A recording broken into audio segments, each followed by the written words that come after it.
आइए आज हम लोग संसाधन एवं विकास के बारे में कुछ समरी जानने का प्रयास करते हैं और इसमें कुछ क्वेश्चन आंसरों को बनाने का प्रयास करते हैं। तो यहाँ पर क्या देख रहे हैं, यहाँ पर जो दिया हुआ है क्या है कि संसाधन हमारे पर्यावरण में उपलब्ध प्रत्येक वस्तु जो हमारी आवश्यकता को पूरा करने में प्रयोग की जा सकती है, जिसको बनाने के लिए टेक्नोलॉजी उपलब्ध है, जो आर्थिक रूप से संभाव्य और सांस्कृतिक रूप से मान्य हुए एक प्रकार का संसाधन है जो हमारे उपयोग के रूप में आते हैं।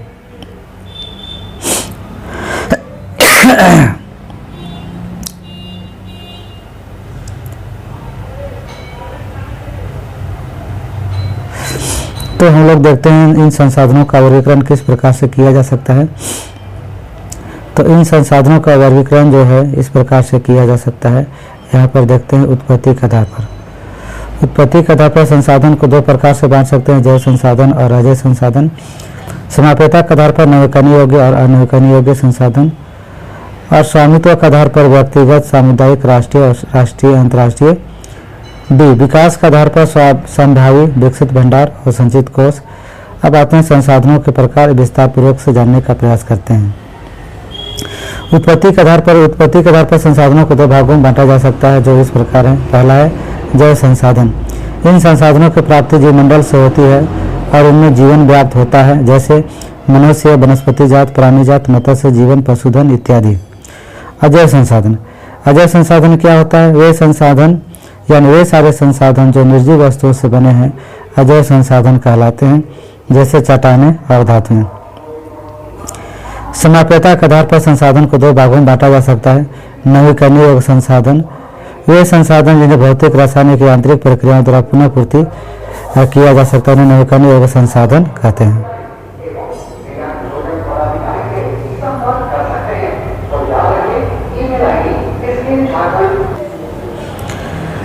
नवीकरणीय संसाधन, वे संसाधन जिन्हें भौतिक या रासायनिक प्रक्रिया द्वारा पुनः उत्पन्न किया था, उन्हें नवीकरणीय संसाधन कहते हैं। पुनः पूर्ति योग्य संसाधन भी कहा जा सकता है, जैसे सौर ऊर्जा तथा पवन ऊर्जा, जल, वन एवं वन्य जीवन।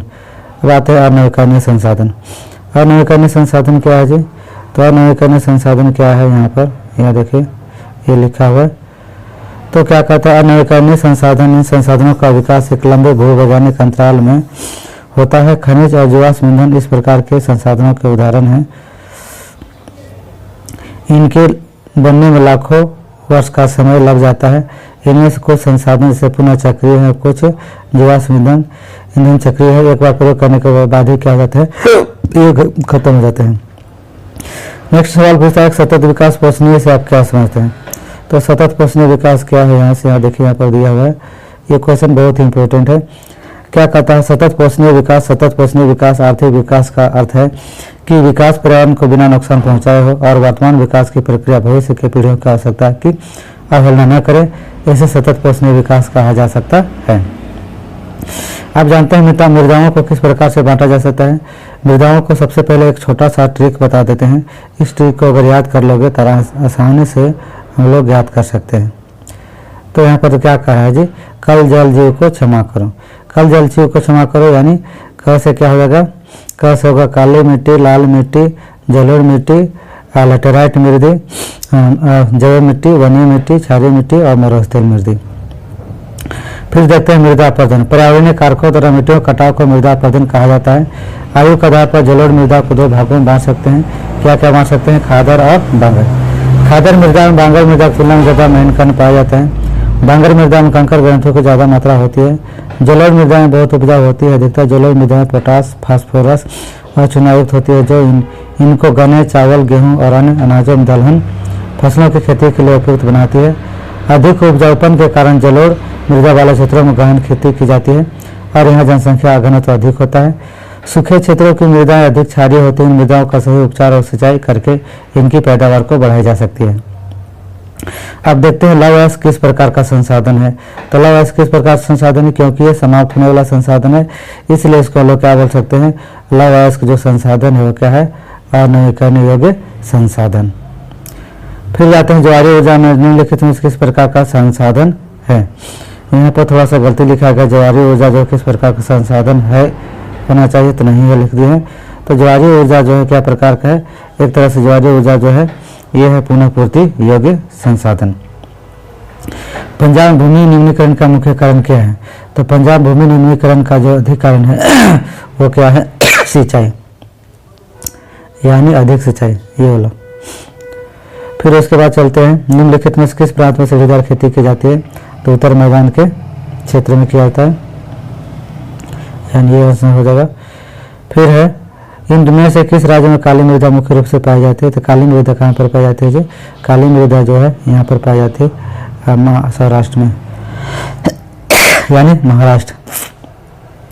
3 राज्यों का नाम बताया जहाँ काली मृदा पाई जाती है, तो 3 राज्यों का नाम क्या क्या है, 3 राज्यों का नाम यहाँ पर दिया हुआ है, क्या क्या है, महाराष्ट्र, सौराष्ट्र, मालवा, मध्य प्रदेश, छत्तीसगढ़, और काली मृदा प्रचुर मात्रा में पाई जाती है।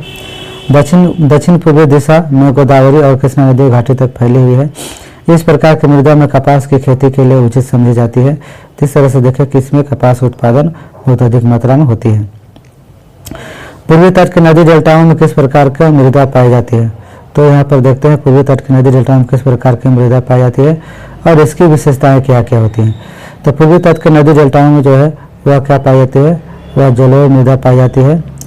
और इस प्रकार की मृदा के 3 मुख्य विशेषताएं निम्नलिखित है। पहला क्या है, जलोढ़ मृदा क्या होता है, अधिक उपजाऊ होती है। अधिकतर जलोढ़ मृदा में पोटास, फास्फोरस और चूनायुक्त होती है। इस मृदा में गन्ने, चावल, गेहूं और अन्य अनाजों को दलहन फसलों खेती के लिए उपयुक्त होती है। अधिक उपजाऊपन होने के कारण जलोढ़ मृदा वाले क्षेत्रों में गहन कृषि की जाती है और यह जनसंख्या घनत्व अधिक है।